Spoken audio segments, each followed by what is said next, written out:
አትመጣም ወይ ማርቆስ ከተድላው ከተማ ቢሻህ በአውሮፕላን ቢሻህ በሎንችና የተባለላት ከተማ ናት። ከ6 ረጅም ዓመታት ቆይታ በኋላ የኢትዮጵያ ጠቅላይ ሚኒስትር አብይ አህመድ አሊ የብዙዎችን ግምትና የፖለቲካ ትንበያ ሰባብረው በድንገት መሃል ጎጃም ገብቷል። ታሪካዊቷና ስመገነኗ የደብረ ማርቆስ ከተማ ለ30 ዓመታት ያህል ተቋርጦ የነበረውና በናፍቆት ተጠብቀው የነበረው የንጉስ ተክለ ሃይማኖት አውሮፕላን ማረፊያ በዘመናዊ መልክ ተሻሽሎ ሲመረቅላት የምድሯም የሰውም ድባብ ተቀይሮ ውሏል። ይሁን እንጂ ይህ ጉዞና የምርቃት ስነ ስርዓት እንደማንኛውም ተራ ልማታዊ ክስተት አልነበረም። በውስጡ የያዛቸው ከባድ የፖለቲካ አመለካከቶች፣ በክልሉ ስላለው የጸጥታ ቀውስ የተሰጡት ይፋዊ መግለጫዎችና የሰሞኑን የኢትዮጵያ ፖለቲካ ያናወጡ ስውር ፍላጎቶች የታዩበት ከባድ መድረክ ነበር። በአሁኑ ጊዜ በማህበራዊ ትስስር ገጾችና እንዲያ ባሉ አደባባዮች ላይ ሙሉ ዜጎች፣ ተንታኞችና ታዛቢዎች ጥርጣሬያቸውን፣ ስጋታቸውንና አድናቆታቸውን በከፍተኛ ድምጽ እያስተጋቡ ይገኛሉ። ይህንን የደብረ ማርቆስ መድረክ በቅርበት ለተመለከተውና የጠቅላይ ሚኒስትር አብይ አህመድን ንግግር ላዳመጠ ሰው ሁሉ ከአካባቢው ጥንታዊ የባህል ግጥምና ዜማ ጀርባ ያለውን ጥልቅ የፖለቲካ ትርጉም ያስታውሳል። የአካባቢው ሕዝብ ከረጅም ዘመናት በፊት የትራንስፖርት ናፍቆቱንና የከተማዋን ክብር ሲገልጽ ልክ ጠቅላዩ ከላይ እንዳሉት አትመጣም ወይ ማርቆስ ከተድላው ከተማ ቢሻህ በአውሮፕላን ቢሻህ በሎንችና በማለት ይመካ ነበር። ከተድላው ከተማ ሲል አንድም ተድላ ጓሉ ከመሰረቷት አንድም ምቾትና ተድላ ካለባት ከተማ ማለቱ ነው። አዎ ይሄው ለዓመታት ችግር ሆኖ የቆየው የአውሮፕላን በረራ ዛሬ ተመልሷል። ነገር ግን በሎንችና የተባለው የየብስ ትራንስፖርት ግን አሁንም በከባድ የጸጥታ ቀውስና በታጣቂዎች እንቅስቃሴ ምክንያት ታንቆ ይገኛል። የጠቅላይ ሚኒስትሩና የክልሉ አመራሮች ሰሞኑን ያሳዩት ይህ የልማት እርምጃ ለብዙዎች ትልቅ የምስራች ቢሆንም በንግግራቸው ውስጥ የተካተቱት የተግሳጽና የስጋት ቃላት ግን ለብዙ ተቃዋሚዎችና የፖለቲካ ኃይሎች አልተዋጠላቸውም። የመንግስት መዋቅርና በአማራ ክልል የሚንቀሳቀሱት ታጣቂዎች ፍልሚያ ወደፊት ወደ ምን አይነት አስፈሪ አቅጣጫ ሊያመራ ይችላል? የዚህች ታሪካዊ ከተማና የህዝቧ ዕጣ ፈንታ በሁለቱ ኃይሎች መካረር ውስጥ እንዴት ሊጠለፍ ይችላል የሚለው ጉዳይ ማህበረሰቡ ጥልቅ ስጋቱንና ተስፋውን በከፍተኛ ደረጃ እንዲገልጽ አድርጎታል። የከተማዋ ጥንታዊ ታሪክና መሰረት ሲፈተሽ ደብረ ማርቆስ ፍጹም የተለየች የግርማ ሞገስ የንግድና የኢትዮጵያ አንድነት መገለጫ የሆነች እውነተኛ ታሪካዊ መናገሻ ናት። ቀደም ሲል ጥቂት መንደር በነበረችበት ዘመን መንቆረር በሚል ስም ትታወቅ እንደነበርና ደጃች ጎሹ የመንቆረር አስተዳዳሪ እንደነበሩም የታሪክ ድርሳናት ያወሳሉ።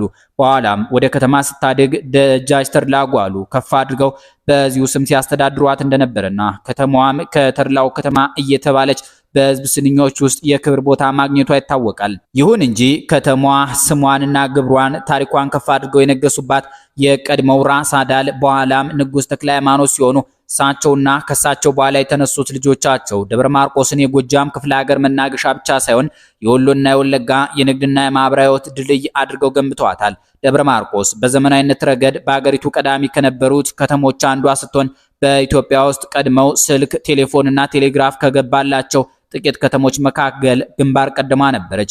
እንዲያውም በ1958 ዓ.ም በአገር ውስጥ ከነበሩት 9 ከፍተኛ ሁለተኛ ደረጃ ትምህርት ቤቶች አንዱ የሚገኘው እዚሁ ደብረ ማርቆስ ከተማ ነበር። ዛሬ ጠቅላይ ሚኒስትር አብይ አህመድ ተገኝተው የመረቁት የደብረ ማርቆስ አየር ማረፊያ ግንባታና የበረራ አገልግሎት ከብዙ ዓመታት መቋረጥ በኋላ እንደገና መጀመሩ ለከተማዋና ለመላ የጎጃም ህዝብ አዲስ ታሪካዊ ምዕራፍ ከፍቷል። ጠቅላይ ሚኒስትር አብይ አህመድም ከ6 ዓመታት በኋላ ደብረ ማርቆስ ሲገቡ ነው። ከ6 ዓመት በፊት ወርቁ አይተነው የደብረ ማርቆሱን የዘይት ፋብሪካቸው በመረቁ ጊዜ ጠቅላይ ሚኒስትር አብይ አህመድ ደብረ ማርቆስ ተገኝተው ከወርቁ አይተነው ጋር ሲጨዋወቱ ሲሸላለሙ እንደነበር ይታወሳል። ከዚያ በኋላ ደብረ ማርቆስን ባለመርገጥ ጠቅላይ ሚኒስትሩ ለረጅም ጊዜ ምስራቅ ጎጃም ሲሸሹት ቆይተዋል። አሁን በደብረ ማርቆስ መገኘታቸው የነዘመነ ካሴን እየተዳከሙ መምጣት የአብይ አህመድን ወደ ከፍታው ከፍ ማለት ያሳያል የሚሉ ድምጾች እየበረከቱ ነው። ይህ ታሪካዊ ፕሮጀክት በ2400 ሜትር ርዝመትና በ30 ሜትር ስፋት ላይ የተገነባ ሲሆን ግዙፍ የህዝብና የጭነት አውሮፕላኖች ማሳረፍ የሚያስችል ከፍተኛ አቅም አለው። ይህ ሁሉ ተሰርቶ ለምርቃት ሲበቃ ፋኖ በአካባቢው እየተንቀሳቀሰ ጠቅላይ ሚኒስትሩ እንዳሻቸው ሲናገሩና ሲፎልሉ ምንም ማድረግ አለመቻሉ ለጎጃም ህዝብ አንድ የሆነ መልእክት ያስተላልፋል የሚሉ ድምጾች በርክተዋል። የአውሮፕላን ማረፊያ ስራ መጀመሩ የአካባቢውን የንግድ የኢንቨስትመንትና የቱሪዝም እንቅስቃሴ በከፍተኛ ሁኔታ በማነቃቃት ለአካባቢውና ለመላው ሀገራችን የኢኮኖሚ እድገት አዲስ ምዕራፍ እንደሚከፍት መንግስት ገልጿል። ጠቅላይ ሚኒስትሩ በምርቃቱ ጊዜ ለዚህ ስኬት ከፍተኛ አስተዋጽኦ ያበረከቱትን አመራሮች በተለይም የምስራቅ ጎጃም ዞን አስተዳዳሪ ከነበሩበት ጊዜ ጀምሮ ጉዳዩን በቅርበት ሲከታተሉ የነበሩትን የአሁኑ ምክትል ጠቅላይ ሚኒስትር ተመስገን ጥሩነህን፣ የቀድሞውን ምክትል ጠቅላይ ሚኒስትር ደመቀ መኮንንን እንዲሁም የዚቹ ከተማ ፍሬና የታላቁ የኢትዮጵያ አየር መንገድ ዋና ስራ አስፈጻሚ የሆኑትን መስፍን ጣሰውን በወጉና በስርዓቱ አመስግኗቸዋል። ልማት በባህሪው ጊዜ ትዕግስትና ትብብር የሚፈልግ መሆኑን ለማስረዳት ጠቅላይ ሚኒስትር አብይ አህመድ አንድ ድንቅ ፍልስፍናዊ ዘይቤ በንግግራቸው ውስጥ አንስተዋል። በሀገራችን ሳይረግጡት አይሰበር፣ ሳይታገሱት አይበገር እንደሚባለው ሁሉ አንድ ጫጩት ከእንቁላል ውስጥ ወጥታ ሕይወት እስክትዘራ ድረስ ሙቀት፣ ጥበቃና ጊዜ ያስፈልጋታል ብለዋል ጠቅላዩ። ስለፈለግን ብቻ አሁኑኑ እንቁላሉን ብንሰባብረው በቂ ሙቀትና ጊዜ ካላገኘ ጫጩት ማግኘት እንደማይቻል ሁሉ ልማትና ብልጽግና በትብብር በጥበቃና በትዕግስት ካልተያዘ ፍሬ ሊያፈራ እንደማይችልና ፍሬው ሲሳካ ግን ለምድርም ለሰማይም ትልቅ ሳቅ እንደሚሆን ለህዝቡ አስገንዝበዋል። ይሁን እንጂ ይህ የምርቃት መድረክ በልማት ስብከትና በደስታ ብቻ የተጠናቀቀ አልነበረም። ጠቅላይ ሚኒስትር አብይ አህመድ አሊ በአማራ ክልል ያለውን አለመረጋጋትና የመንገዶች መዘጋጋት አስከፊነት በይፋ የገለጹበትና በአባይ ሸለቆና በአሊዶሮ አካባቢ የሸፈተውንና ወደ አዲስ አበባ አላሻግርም ያለውን ሽፍታ በጋራ ታግለን ማስወገድ ሲገባን ከደብረ ማርቆስ እስከ ደጀን መሄድ እንዳንችል ተጨማሪ ሽፍቶች ማበረታታታችን ተገቢ አይደለም በማለት ጠንካራ ተግሳጽ ሰንዝረዋል። በመኪና መጓዝ የማይቻልበት ደረጃ ላይ መደረሱንና ሰዎች በነጻነት መንቀሳቀስ አለመቻላቸው ጥዩፍ መሆንን ጠቅሰው ለመነጋገር ለሚፈልጉ ሁሉ የመንግስት እጅ የተዘረጋና ልቡም ክፍት መሆኑን ገልጸዋል። በአንጻሩ ተቋሚ የፖለቲካ ተንታኞች ይህን ንግግር የመንግስት መዋቅር መፈረካከስና የጸጥታ አቅም መንኮታኮት ማረጋገጫ አድርገው ወስደውታል። መንግስት ቀዳሚ የቤት ስራው የሆነውን የሰላምና ደህንነት ማስጠበቅን፣ የመንገዶች መዘጋጋትን መፍታት ሲያቅተው ድክመቱን ወደ ህዝቡ እየገፋ ነው ሲሉ ይተቻሉ። እንዲሁም አቅም ያላቸው በአውሮፕላን ሲበሩ ተራው ህዝብ ግን ከመንግስት ጋር ካልተባበረ ንቅንቅ የለም የሚል የጫና ፖለቲካ መልእክት አለው ብለው ይከራከራሉ። ጠቅላይ ሚኒስትር አብይ አህመድ በዚሁ ንግግራቸው ማጠቃለያ ላይ ያስተላለፉትና ለብዙዎች ማስተማሪያ ሊሆን የሚገባው ትልቁ ማስጠንቀቂያ የመከፋፈል አባዜን የተመለከተው ነበር። በአሁኑ ጊዜ ያለው የዘር የጎጠኝነትና የጽንፈኝነት እሳቤ እየተንሰራፋ የመጣው የእውነት መስፈሪያ በመቅጠኑ መሆኑን ገልጸው አማራና ኦሮሞ እያለ የሚከፋፍል ማንኛውም ሰው ጎጃምና ጎንደር ብሎ መከፋፈሉ በመቀጠል ምስራቅና ምዕራብ ጎጃም መባባሉ እንደማይቀርና በመጨረሻም በአባት አንድ አይደለንም ወደ መባባልና በአንድ ቤት ውስጥ የእናቱን ልጅ የአባቴ አይደለም ብሎ እስከ መለየት እንደሚደርስ አስረድተዋል። አንድ እየወረደና እየተከፋፈለ የሄደ ማህበረሰብ ማቆሚያ የሌለው በመሆኑ የሚያለያየንን ጥቃቅን ነገር ትተን በትልቁ የጋራ ጉዳይ ማለትም በሰላምና በልማት ላይ መሰባሰብ እንደሚገባም ጥሪ አቅርበዋል። በየዘመናቱ የተደረጉ ፍልሚያዎችና ውጊያዎች ለህዝቡ አዲስ እንዳልሆኑና ካለፉት የታሪክ ኪሳራዎች ሞትና ድቀቶች ተምረን አሁን ሊበቃን ይገባል ብለዋል። ይህንን ታሪካዊ ክስተት ተከትሎ በማህበረሰቡ ዘንድ ሰፊ ቅሬታዎችና አድናቆቶች ጎን ለጎን እየተንሸራሸሩ ይገኛሉ።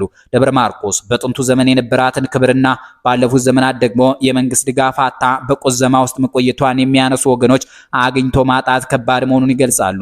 አሁን የተከፈተው የንጉስ ተክለ ሃይማኖት አውሮፕላን ማረፊያ ትልቅ ድል ቢሆንም በአማራ ክልል ውስጥ ድሮ በአፄ ኃይለ ሥላሴ ዘመን የአውሮፕላን ማረፊያ የነበራቸውና አሁንም ድረስ መልሰው ያልተከፈቱ እንደ ደብረ ታቦር፣ መተማ፣ ኮምቦልቻና መካነ ሰላም ያሉ ከተሞችም በተመሳሳይ መልክ እንባቸው ሊታበስና የልማት ብርሃን ሊበራላቸው እንደሚገባ በሰፊው ጠይቀዋል። በእርግጥ ኮምቦልቻ እዚህ ዝርዝር ውስጥ እንዲሁ ተካተተች እንጂ የአውሮፕላን ማረፊያ አላት። በመንግስት ደጋፊዎች ዘንድ የጎጃም ህዝብ የዘመናት ጥያቄ ምላሽ ማግኘቱ በታላቅ ደስታ እየተከበረ ቢሆንም በተቃራኒ ወገን ያሉ ታጣቂዎችና ደጋፊዎቻቸው ግን ይህ የአየር ማረፊያ መከፈት በእግራቸው ለሚጓዙ ታጣቂዎች ምንም አይነት ፋይዳ እንደሌለውና ይልቁንም የመንግስትን የየብስ ቁጥጥር ማጣትን የሚያሳይ ነው በማለት በማህበራዊ ሚዲያ ላይ የተቃውሞ ትችቶችን እያሰራጩ ይገኛሉ።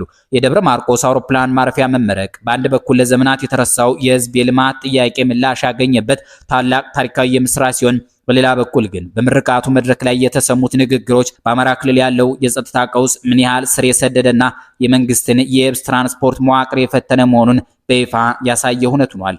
መንግስት የህግ የበላይነትን የማስከበር ግዴታውን መወጣት አለበት የሚሉት ወገኖችና ያለ ህዝብ ቀጥተኛ ተሳትፎ ሰላምን ማረጋገጥ አይቻልም የሚሉ የመንግስት ደጋፊዎች ክርክር አሁንም እንደቀጠለ ይገኛል። የከተማዋ የልማት ጉዞና የሀገሪቱ የፖለቲካ ሁኔታዎች ወዴት እንደሚያመሩ ማህበረሰቡ በትኩረት መከታተሉን የሚቀጥልበት ሲሆን አገሪቱ ከጦርነትና ከትርምስ ወጥታ በሰላማዊና በሰለጠነ የፖለቲካ አግባብ እንድትመራ የሁላችንም ጽኑ ምኞት ሊሆን ይገባል። አበቃን። ሰላም ይስጥልን።